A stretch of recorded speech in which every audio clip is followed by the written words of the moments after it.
1 week after we moved into our new home, my phone rang at 9:17 p.m. The man on the line didn't introduce himself. He didn't ask how I was settling in. He just said I forgot to disconnect the living room camera. Then he paused, long enough for my stomach to drop. "I saw what your father and your brother did while you were on base," he continued. My grip tightened around the phone. "Don't tell anyone," he said quietly. "Come see me. Alone." I didn't answer him right away. I stood there in the dim kitchen, the low hum of the refrigerator filling the silence, my new house still smelling faintly of fresh paint and cardboard boxes. My husband was in the living room folding flattened boxes for recycling, the soft scrape of tape peeling in the background. Normal sounds, safe sounds. Sounds that didn't match the cold spreading through my chest. "Who is this?" I asked, finally keeping my voice level. Years in uniform had trained me not to give emotion away for free. "It doesn't matter," the man said. "What matters is what I saw." I recognized his voice then. The previous owner, Mark. A man in his late 50s, recently divorced, polite to a fault. When we'd signed the final papers, he'd shaken my hand and thanked me for my service, like it meant something personal to him. I remembered thinking he looked relieved to be done with the house, ready to move on. "I thought you reset everything when you sold," I said. "I did," he replied. At least I thought I did. Turns out the camera was still linked to my old cloud account. I only realized because I got a motion alert. My pulse ticked up, but my posture didn't change, and instead of deleting it, you watched. "I didn't mean to," he said quickly, "but once I saw who it was, I couldn't look away." I leaned against the counter, the cool stone grounding me. "What exactly did you see?" Another pause. Shorter this time. Controlled. "Your father, your brother, in your living room, late. They weren't there to reminisce." I closed my eyes for a brief second, just long enough to keep myself steady. "You said not to tell anyone," I said. "Why?" Because he lowered his voice. They talked like people who don't expect consequences. And people like that tend to notice when things start to shift. I thanked him. I don't remember the exact words, just that they came out calm and professional, like I was ending a call with a contractor, not being handed the thread that might unravel my family. When I hung up, I didn't move. I stood there staring at the dark window over the sink, my reflection faint and warped. 42 years old. Staff sergeant. Wife, homeowner, daughter. My husband looked up. "Everything okay?" "Yes," I said automatically. "Just someone from the sale, a loose end." He nodded, trusting me the way he always had. That trust sat heavy on my shoulders as I walked down the hall to our bedroom and closed the door behind me. I sat on the edge of the bed and let myself breathe. 1 week. That's how long we'd been here. 1 week of unpacking, of learning which floorboard creaked near the stairs, of neighbors waving as they walked their dogs past our fence. 1 week of believing the chaos was behind us. Before the move, before the boxes and the signatures and the sense of finally landing somewhere permanent, I'd been on base. Stateside, but buried in a rotation that left little room for personal matters. Long days, early mornings, the kind of schedule that makes you grateful for predictability and blind to anything beyond your immediate mission. My father knew that. My brother knew that too. Growing up, I'd been the steady one. The kid who followed rules, the one teachers trusted and neighbors complimented. My brother Chad had been the opposite. Charismatic, reckless, always chasing the next thing, whether it was a job, a scheme, or an excuse. And my father had spent a lifetime smoothing things over for him. "He just needs time," Dad used to say. "He's finding his footing. Family helps family." I'd heard those words so many times they'd stopped sounding like explanations and started sounding like policy. Still, I never thought, not this. My phone buzzed on the nightstand, a text from my father. "Hope you're settling in okay. Let me know if you need anything." I stared at the message until the screen dimmed. The timing felt off. Too neat. Like a chess move placed just early enough to seem casual. I typed a reply, then erased it. Typed again. Erased it again. Instead, I opened my notes app and started a new file. Timeline. It was a habit I'd picked up years ago. When things didn't add up, you wrote them down. Dates, times, names, facts. Feelings came later. I wrote the date of our move, the date of Mark's call, the time 9:17 p.m. I noted that my father had known my schedule, that he'd had access to the house while I was away, that Chad had been between jobs again according to Dad's last voicemail. I remembered the small things I'd brushed off before deployment ended, calls that went unanswered, conversations that felt rushed, a strange comment Chad had made once about how nice it must be to have a house just sitting there. At the time I'd laughed it off. Now it echoed differently. I lay back on the bed and stared at the ceiling fan turning slowly overhead. I thought about the house Mark had sold us, the living room where he said the camera still was, the same living room where my father and brother had stood thinking no one was watching. And I thought about something Mark had said before hanging up. They talked about you like you were unavailable, he'd said, like you were a resource, not a person. That hurt more than I expected. I didn't cry. I didn't shout. I didn't storm back into the living room and demand answers. I lay there and listened to the steady rhythm of the fan and the muffled sounds of my husband cleaning up for the night. In the military, you learn that panic wastes time. You learn that the first report is never the full picture. And you learn that when someone tells you not to tell anyone, it's usually because the truth has weight. I picked up my phone again and sent Mark a single text. "Where can we talk?" The reply came almost instantly. "Tomorrow morning, coffee shop on Route 7, back booth. Please come alone." I locked the phone and set it face down. Whatever my father and my brother had done, they'd done it while I was serving, while I trusted that home was being left alone. And cameras, it turned out, didn't care about trust. I arrived at the coffee shop 10 minutes early, not because I was eager, but because habit had taught me that being late gave other people control. The place sat just off Route 7, the kind of spot retirees favored in the mornings. Vinyl booths, laminated menus, a bell over the door that chimed softly when someone came in. The smell of burnt coffee and buttered toast hung in the air, oddly comforting. Mark was already there. He sat in the back booth like he'd said, shoulders slightly hunched, hands wrapped around a ceramic mug he hadn't touched. He looked older than I remembered. Not in years, but in weight, like the last few weeks had pressed down on him harder than expected. I slid into the seat across from him and set my phone face down on the table. "You came," he said, relief and anxiety tangled in his voice. I said I would. He nodded, then glanced around, checking the room out of habit rather than necessity. At this hour, no one was paying attention. A couple argued quietly over a crossword. A woman in a denim jacket read the newspaper like it was still 1998. "I didn't sleep," Mark said. "Not after I realized what I had." "What you have," I corrected gently. He swallowed, right. He pulled a small laptop from his bag and turned it so the screen faced me. His hands shook just enough to be noticeable. "I want to be clear," he said. "I didn't install the camera to spy on anyone. It was part of the security system when I was living alone. After the divorce, it made me feel safer. I thought I disconnected everything when I moved." "I believe you," I said, and I did. He clicked a few keys, then paused, looking at me. "Once you see this, things change." "I know." The video loaded without ceremony. Grainy, but clear enough.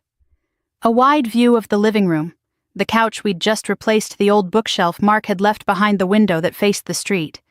A timestamp glowed faintly in the corner. Then the door opened. My father stepped inside first, moving with the confidence of someone who felt entitled to the space. Chad followed slower, glancing around like he was checking for witnesses. I felt something tighten behind my ribs. Neither of them noticed the camera. They stood in the center of the room, my father holding a manila folder. Chad dropped into the armchair like he owned it, kicked off his shoes and laughed. "She won't know," Chad said. "Not for weeks." Dad frowned. "Lower your voice." Why, Chad shrugged. "She's on base. She's always on base." The casual dismissal stung more than I expected.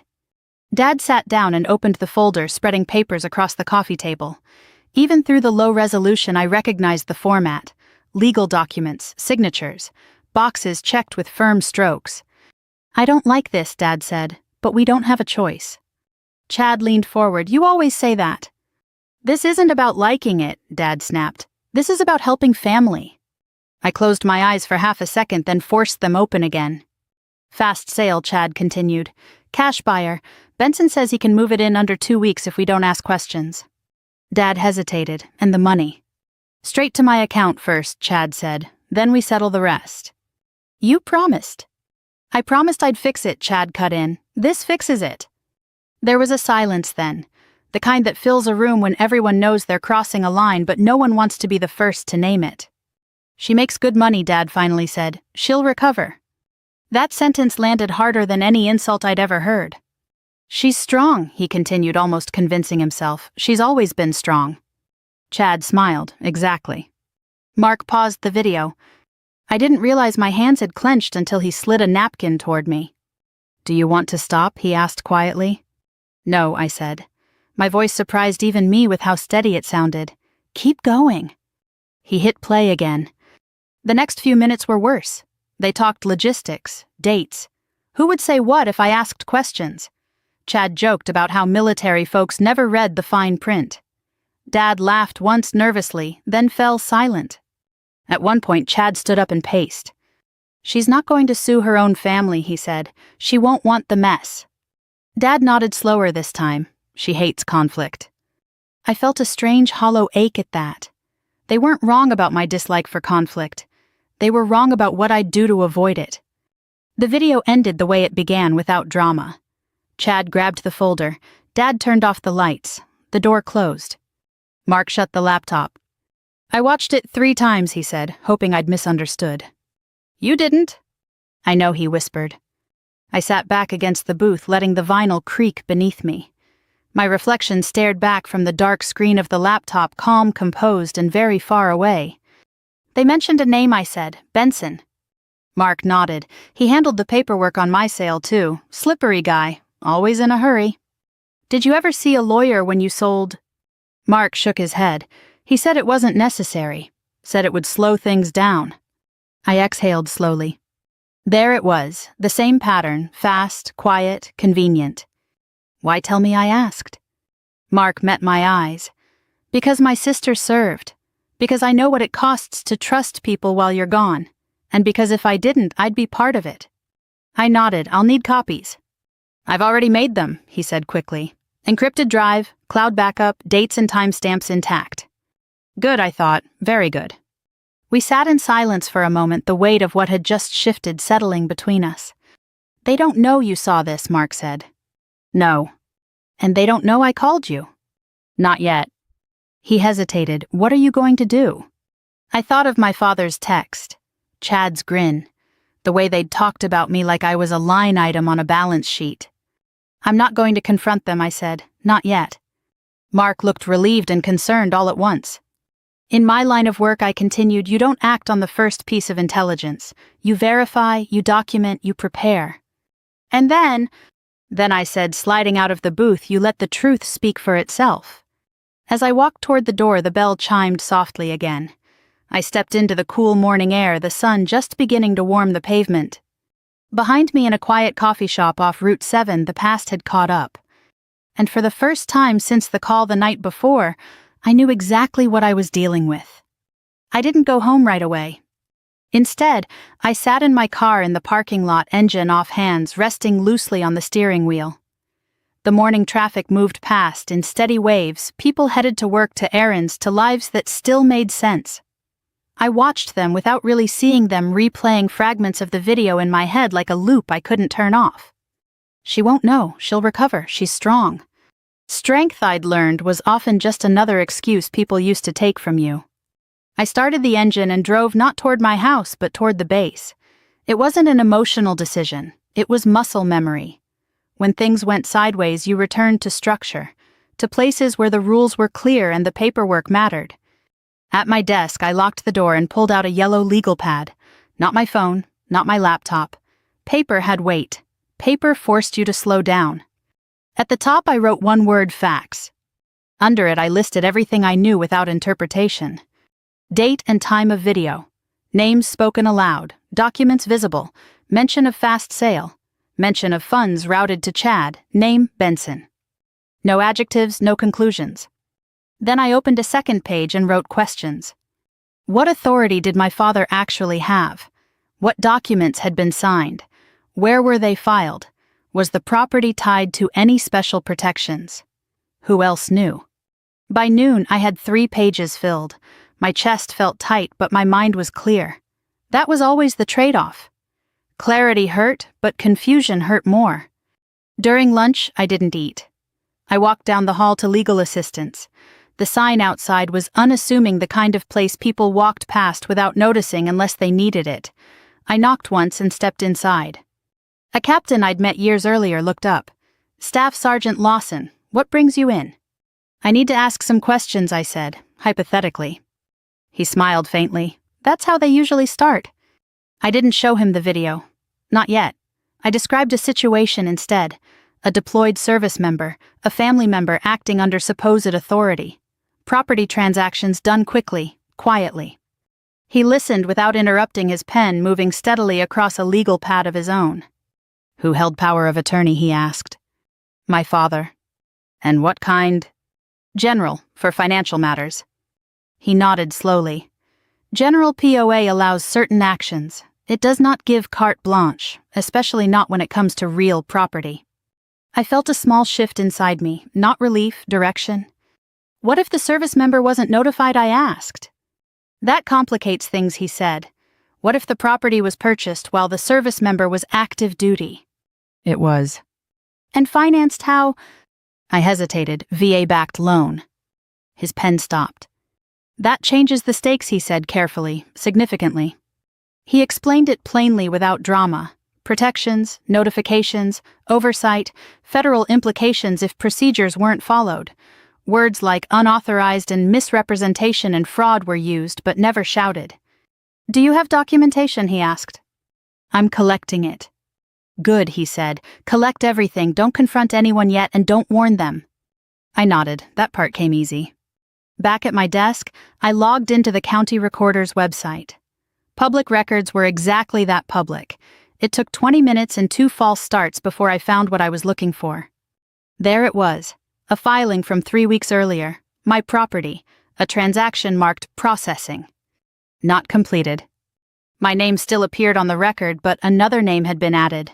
A placeholder, incomplete. Like someone had opened a door and not stepped through it yet. I leaned back in my chair and stared at the screen. They'd been in a hurry, too much of a hurry. That afternoon my phone buzzed again. Dad. I let it ring. Then Chad. Straight to voicemail. By the time I left base, the sky had shifted to that pale gray that comes before evening. I sat in traffic and thought about how confident they'd sounded in that video. How sure they were that I wouldn't push back. That I'd choose peace over truth. They'd confused silence with weakness. At home, my husband asked how my day went. I told him I had some legal loose ends to tie up from the move. It wasn't a lie. It just wasn't the whole truth. After dinner, I went into the spare room and plugged in the encrypted drive Mark had given me.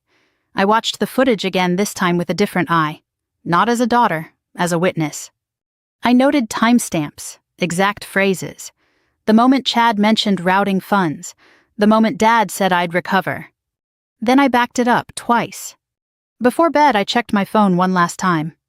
A new text from my father. "We should talk soon." I set the phone down without replying. Because talking was easy.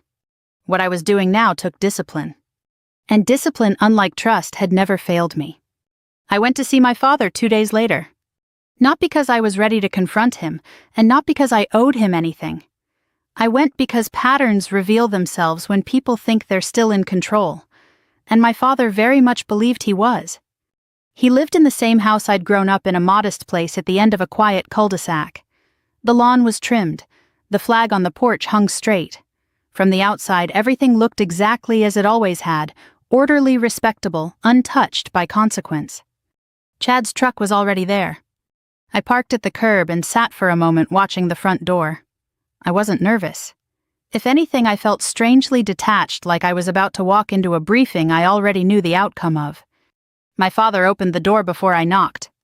"There you are," he said, forcing a smile. I was starting to worry. About what I asked. He waved a hand. "You've been distant."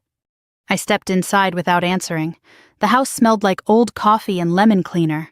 Familiar. Too familiar. Chad was in the living room, stretched out on the couch, boots on the armrest.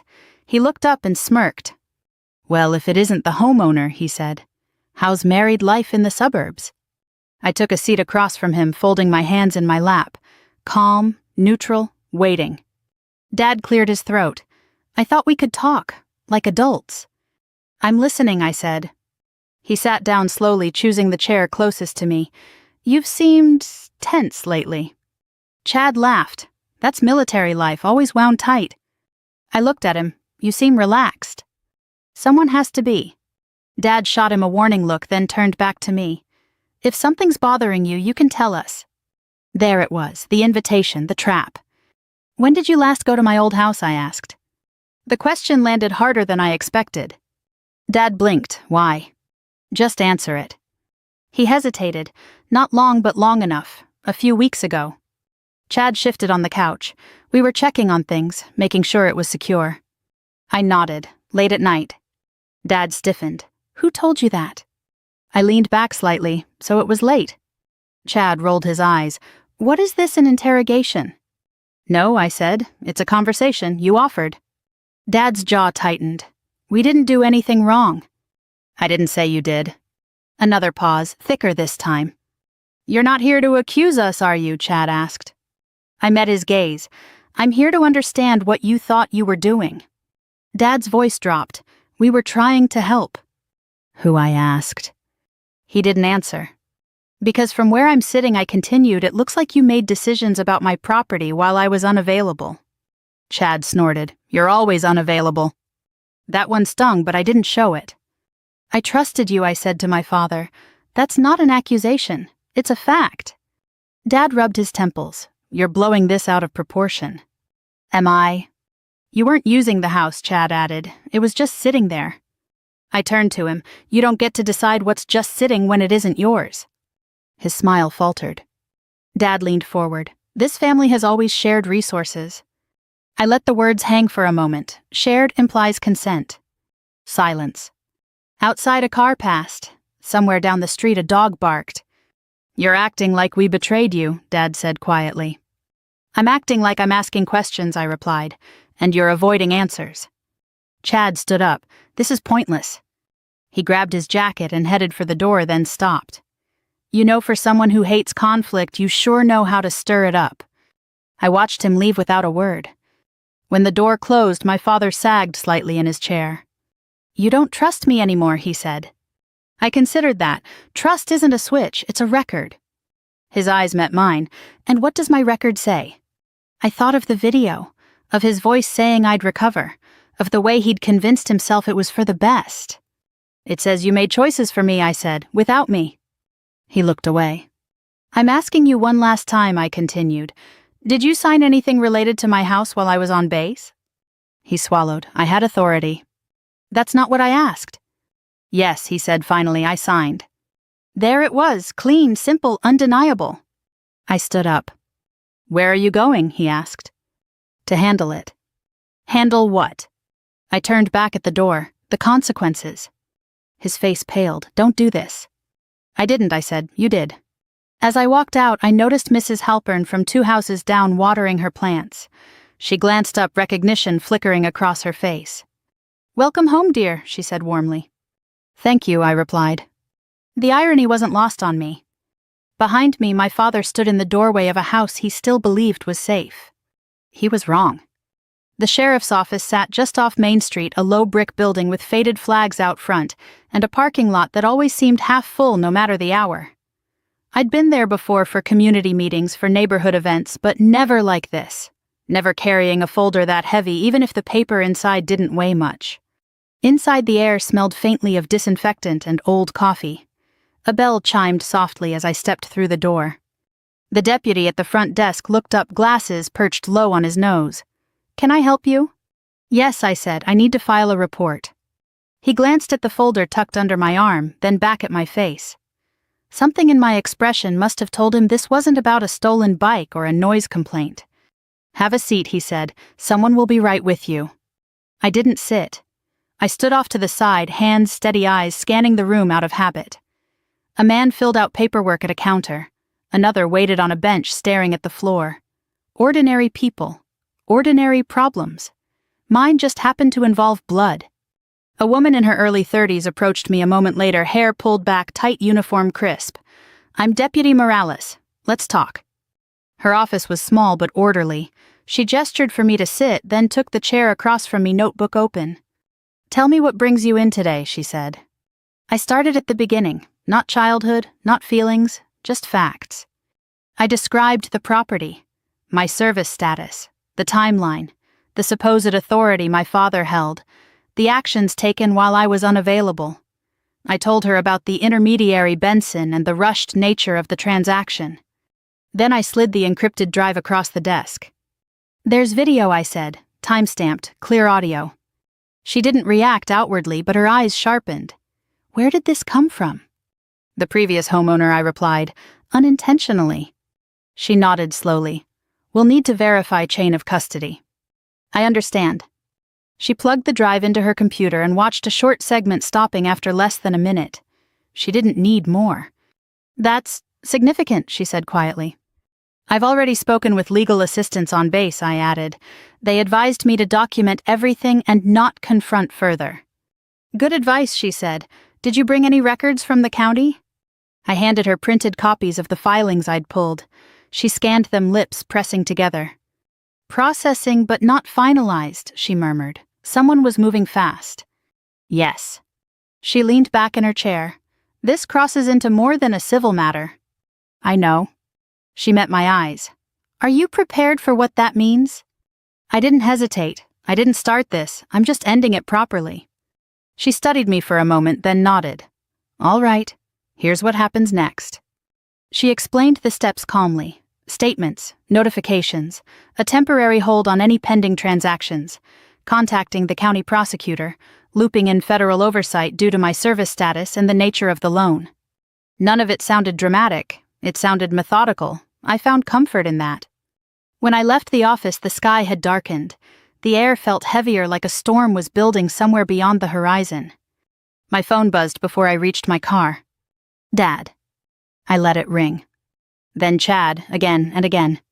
By the time I drove home, I had 6 missed calls and 3 voicemails I didn't listen to. At dinner, my husband noticed. "You okay?" he asked gently. "I will be," I said. "But I need to tell you something." I told him everything, not in a rush, not all at once. He listened without interrupting, his face tightening with every new detail.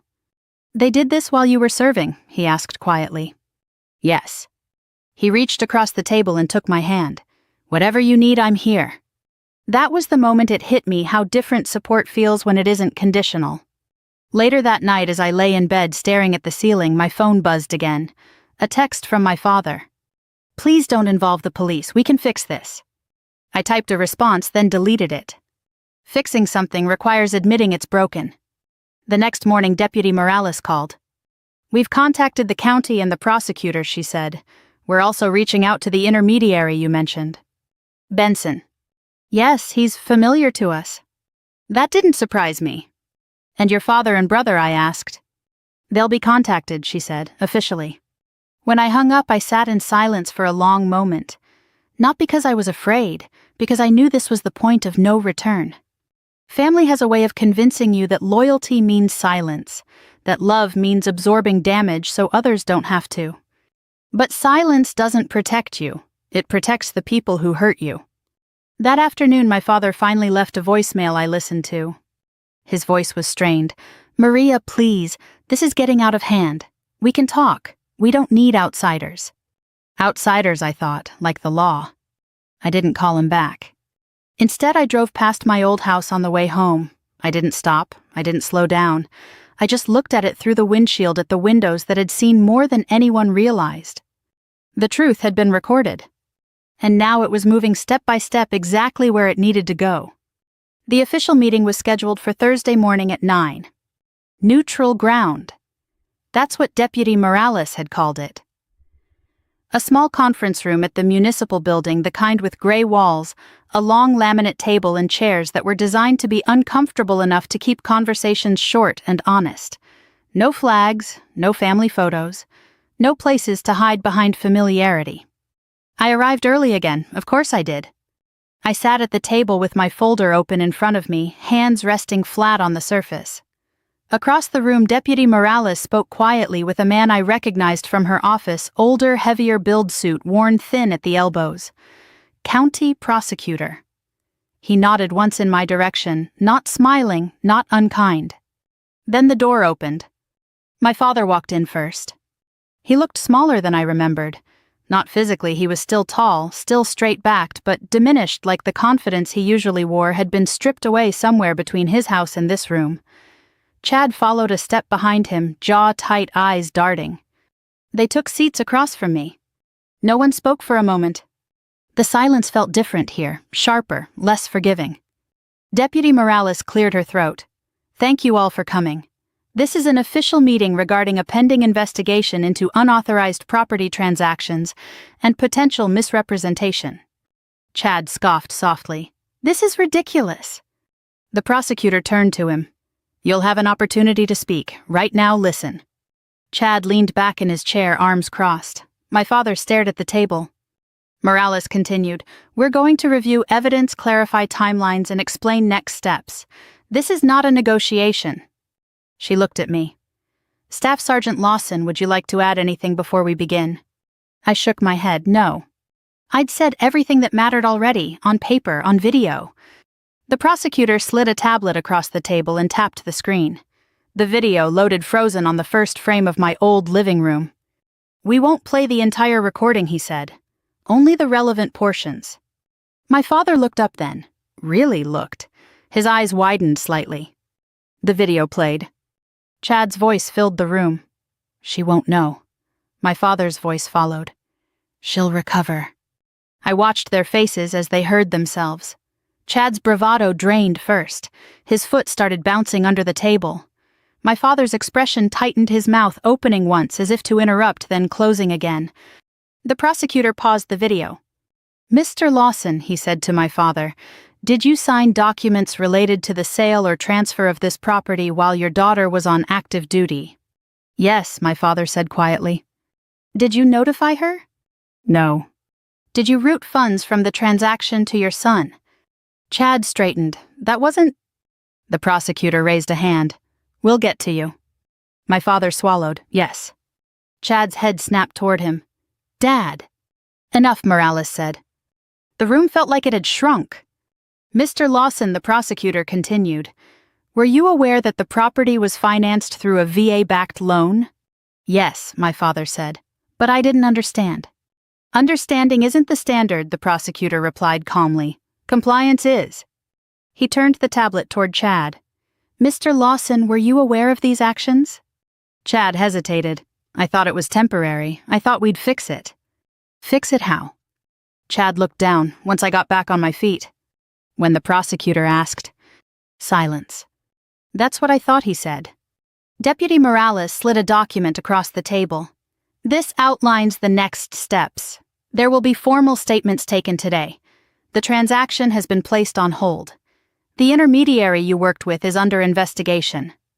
Chad's face drained of color. "You said this guy was legit," he muttered to my father. My father didn't respond. He finally looked at me then, really looked. "I never meant to hurt you," he said, voice breaking. "I thought I was helping." I met his gaze steadily. "You helped yourself feel necessary. That's not the same thing." He flinched like I'd struck him. The prosecutor closed his folder. "This will proceed whether you're comfortable or not. I suggest you both consult legal counsel." The meeting ended without drama. No shouting, no apologies accepted or rejected. Just the slow scrape of chairs and the sound of a door closing behind people who had finally run out of excuses. Outside, the air felt cooler, cleaner. My father stopped me in the hallway. "Maria, please." I turned. "I don't know how to fix this," he said. "You don't," I replied gently. "You let it be fixed." He nodded once, eyes wet. Chad stood a few feet away, staring at the floor. I walked past them without another word. Some lessons arrive late, but they still arrive.